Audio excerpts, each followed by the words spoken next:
அரசு வேலையாக மாற்றணும், கூலி உயர்வு கொடுக்கணும், ஓய்வூதியம் கொடுக்கணுங்கிற பல்வேறு கோரிக்கைகளை வைத்து ரிப்பன் மாளிகையினுடைய நடை மேடையில் 13 நாட்களாக போராடிய தூய்மை பணியாளர்கள் நேற்று இரவோடு இரவாக அப்பா அரசு திராவிட மாடல் அரசனுடைய சர்வாதிகார காவல்துறை குண்டு தடிகளோடு அவர்களை கைது செய்திருக்கிறது. ஒரு காவல்துறையினுடைய அடக்குமுறை எப்படி இருக்கும், ஒரு அதிகார வர்க்கம் எப்படி செயல்படுத்தும், ஒரு பாசிசம், ஒரு சர்வாதிகாரம், ஒரு அரச பயங்கரவாதம் எப்படி நிகழும் அப்படிங்கிறத கண்ணுக்கு முன்னாடி நம்ம பார்த்தோம்.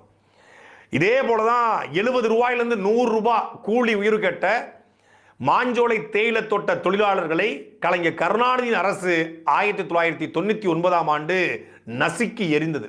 அதற்கு சற்றும் குறைவில்லாது அவருடைய மகன் ஸ்டாலின் அரசு, Stalin is more dangerous than கருணாநிதிமாங்க, அதை அப்படியே காட்டியிருக்காரு. தூய்மை பணியாளர்களோட டீ சாப்பிட்டேன், தூய்மை பணியாளருக்கு வந்து சாப்பிட்டேன், தூய்மை பணியாளருக்கு கொரோனா காலத்தில் மலர் தூவினேன், இன்னும் நாடகம் போட்ட இந்த நாடக மாடல் இந்த மக்களை அப்புறப்படுத்தின விதத்தை பார்த்து ஒட்டுமொத்த தமிழ்நாடே அதிர்ச்சிக்குள்ளாயிருச்சு.